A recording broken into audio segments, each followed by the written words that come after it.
The Selfish Path to Romance. Download Chapter 1 for free at drkenner.com and at amazon.com. Welcome to the show, Lillian. Hi. Hi. Tell me, what's your question? My question is, how can I deal with anxiety and terrible depression over the death of my brother without medication? Oh, your brother recently died. What happened? Well, my brother was in prison for 45 years for various things. At first, he ran away from home and then he got into the system from that way, and then he got addicted to heroin in prison, when he was in the juvenile places, and he just turned 60, and he got out of prison, and he was doing really well at a job, and he was getting married, and but he had heart failure. Okay, so it was a sudden death. I went over to take care of him, and we didn't get along, and I loved him so much. Okay. He died. What did you love about him? He was, I know it sounds ridiculous, but he was, even in prison, I keep getting letters of how he's changed people's lives, and he gave a speech once when he got out for a short time, and the dean of the University of Washington wanted to pay him to go and lecture around how the penal system doesn't work. He was very charismatic, and I loved him, and he took care of us when my parents abandoned us. We were on the streets for months before. Oh, my gosh. How old were you then? And so we had a special bond, and I loved him so much, and he's dead now. And every time I think about it, I feel like I'm going to go mad, but there's nothing you can do. Okay. How long ago did he die? July 12th. July 12th, so several months ago. Well, yeah. And what has helped in that interim? Well, it seemed like for 2 weeks I was doing I didn't care. I was just engulfed in grief, and there was nothing that could have pulled me out of it. And then all of a sudden, I snapped out of it, and I can't exactly tell you what snapped me out. Whether it was a Gershwin tune, or I used to be in Broadway musicals, and I think music helped me. And then I'm a real estate agent as well. But then I keep getting waves of the reality of him being dead. And, his ashes were in my trunk, and he hated the cold, and I had to run out there and bring him in because, I'm just... You had to run out and bring candles, and I'm not religious, and I'm just... Okay, you had to run out and bring what in? His ashes in. Oh, okay. Because he hates the cold. Yeah. And so I feel like I'm going Michigan. Okay, so here's what I'm hearing. That you, even though he was in prison, you're saying that you owe him so much from the beginning of life, from when you were, and that you are so appreciative of that, and you didn't get along at the end, so it wasn't a good ending for both of you? No. You didn't get any closure there.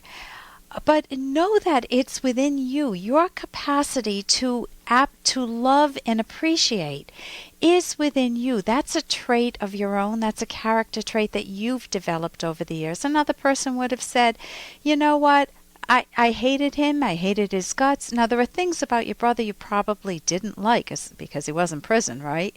Well, he'd always escape, and he'd rob our family, and even robbed places that I worked at, and when I was a concierge at a hotel and whatnot, he robbed the So hotel. He violated individual rights all the time? All the time. Okay. He was not perfect, and he did a lot of horrible things. That's, he wasn't in prison for What's the most horrible thing he did? Hey, I got to interrupt this because we've got to pay some bills. 30 seconds, that's it. A very quick ad, and then Ellen will be back. Romance. Ugh. I wish guys knew more about what we want from a relationship. Boy, I wish I knew more about what I want. Where's that ad I saw? Here it is. The Selfish Path to Romance. A serious romance guidebook. Download Chapter 1 for free at selfishromance.com and buy it at amazon.com. The Selfish Path to Romance. That is interesting. He did a lot of horrible things. That's, he wasn't in prison for What's the most horrible thing he did? Armed robbery. Armed robbery. Okay, so it could have been me or you. Yeah. At the point of a gun. Yes. right? At his gun. So when you judge a person, you want to make sure to keep the full picture. The full context. That's what I was talking about at the beginning with, it could be worse, it could be raining. Right. But you want to hold the full context. This man, on the whole, was not a lovable person. He's someone who could turn on you. He's someone who was using drugs. I'm assuming, did you say heroin? He was someone who screwed up his life at the very beginning. He had a really hard start, granted that. But there are a lot I had the same one. Exactly. And so you ran an experiment in your family, and you noticed that you made much better choices. And I just finished a tape on Frederick Douglass, who was a slave, and you know what? He was brought up being beaten, really badly beaten, and he became a phenomenal individual. Yes. And you don't have to know the history, but I would say that on the whole, you can say that you have the capacity to value what your brother did heroically at the outset of your life. But then he made a series of very bad choices that got worse over time. He destroyed what could have been your loving brother. So when you met him at the end of his life, we didn't know it was the end of his life. No. When you met him at the end of his life, you were probably holding out some hopes. The university, was it the dean or something, who said that... University of Washington. Right. Yeah. Who you were probably holding out some hopes that he would be a much better person. But my guess is, given his whole long history, 60 years, that you didn't get along with him at the end there. So something I was taking care of him, and he was acting like an ass. Okay, so he's not a good person. I think your brain needs to be able to integrate that over time. And it doesn't sound so much, I know you're feeling like you have a lot of depression and anxiety.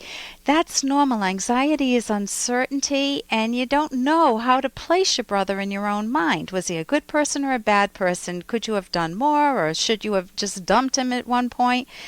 You need to go through grief. You need active grieving. A grieving is allowing yourself to bawl your eyes out, because you need to be able to have the thoughts so you can connect them clearly, just like you're doing on radio right now with me. You want to acknowledge the death, understand his death, understand your own pain that you're feeling, reconnect to his memory. It's not him, but just, if I were you, I would try to preserve what you loved about him without denying that he did armed robbery. This is not a good person. It wasn't like, for his own wealth. It was because heroin is an illegal Yes. drug. Oh, I understand he was addicted, and I understand people do really bad things on that, but people also work to get off of it too. As you said, you did much better. Listen, I wish we could continue this. I know we're at the end of time. I'm so sorry. Thank you so much, and I encourage you to get grief therapy. And here's a little more from Dr. Kenner. What a filthy job. Could be worse. How? Could be raining.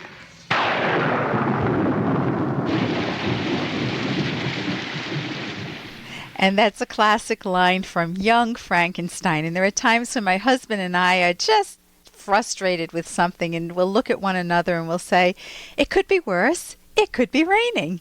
And that's actually a very good therapy skill, to be able to keep a sense of proportion.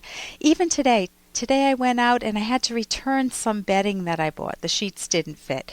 So I went to return it and I couldn't find the sales slip anywhere. And I was really stressing out about this. Now, think about the things that you can stress out about in your life. I mean, losing a sales slip is minor.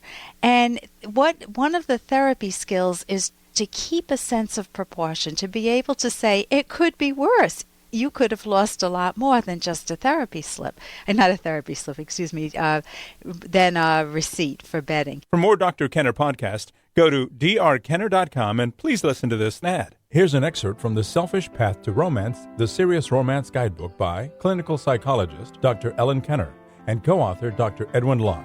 Intimacy is an important part of romantic partners' lives together. Of course, crises can and do cause long intervals between intimate encounters, but many couples allow such temporary interruptions to become normal.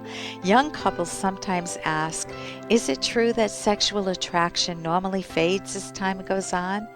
And many do let other aspects of their lives take priority over intimacy, but they don't have to. It is a choice. In the most successful romantic partnerships, sexual intimacy is made a conscious priority. Ideally, sexual attraction is enhanced with time, especially as emotional intimacy deepens. You can download Chapter 1 for free by going to drkenner.com and buy it at amazon.com.